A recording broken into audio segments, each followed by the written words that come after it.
Today we have a great saint and doctor of the church, St. John Chrysostom, who indeed had removed that wooden beam from his eye first. And you will see, as he opposed even the empress to great cost for himself, the emperor at one point writes, although it's not in this summary, what can I do to this man? If I seize any of his assets, he rejoices. If I exile them, he is fine. If I have him executed, he'll be a martyr. He'll be happy. What can I do to this man?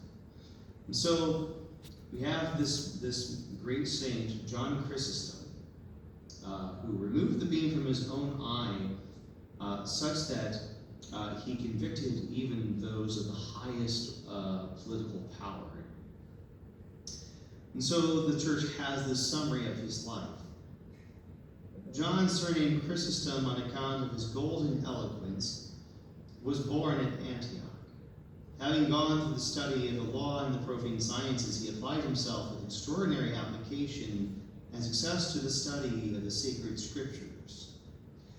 Having been admitted to holy orders, made a priest of the church at Antioch, he was appointed Bishop of Constantinople after the death of Nectarius, by the express wish of the Emperor Arcadius. No sooner had he entered upon the pastoral charge than he began to inveigh against the licentious lives led by the rich. This, his courageous preaching, procured him many enemies. He likewise gave great offense to the Empress Eudoxia, because he had reproved her for having appropriated to herself the money belonging to a widow named Callitropa, and for having taken possessions of some land which was the property of another widow. At the instigation, therefore, of Eudoxia, several bishops met together at Chalcedon.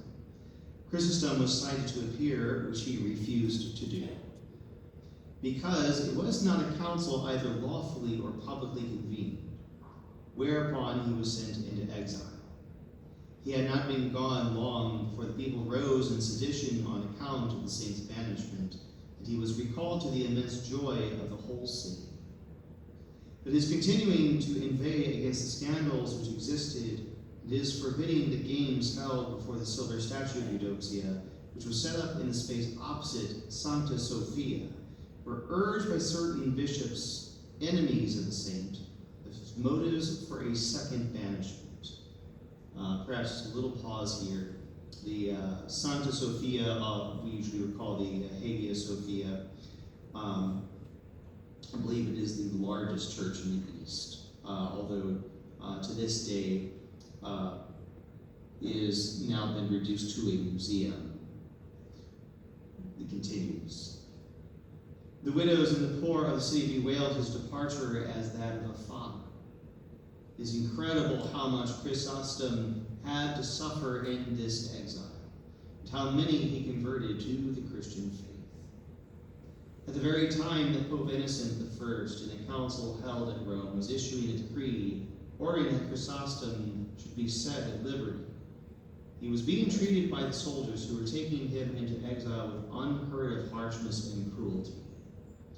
While passing through Armenia, the holy martyr Basiliscus, in whose church he had offered up a prayer, thus spoke to him during the night. Brother John, tomorrow we shall be united together. Whereupon on the following morning, Chrysostom received the sacrament of the Eucharist, signing him with the sign of the cross. He breathed forth his soul to God on the 18th of the calends of October, the modern calendar September 14th. A fearful hailstorm happened at Constantinople after the saint's death, and 4 days later the empress died. Theodosius, the son of Arcadius, had the saint's body brought to Constantinople with all due honor, where amid a large concourse of people was buried on the 6th of calends of February, which translates to January 27th in the modern calendar. Theodosius, while devoutly venerating the saint's relics, interceded for his parents that they might be forgiven. The body was at a later period translated to Rome, and placed in the Vatican Basilica. All men agree in admiring the unction and eloquence of his numerous sermons, as indeed of all his other writings. He is also admirable in his interpretation of sacred scriptures, which he explains in their genuine sense. It has always been thought that he was aided in his writings and sermons by St. Paul the Apostle, to whom he entertained an extraordinary devotion. Perhaps in conclusion, we approach this altar today and honor this great saint and seek his prayers, especially given the light of just how much he suffered for being a voice for the poor, those injustices, especially those widows mentioned today.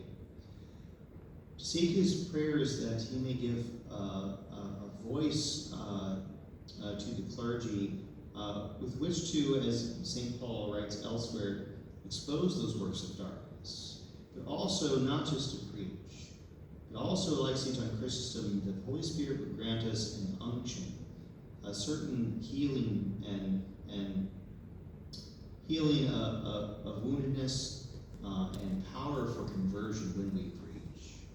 St. John Chrysostom. Pray for us.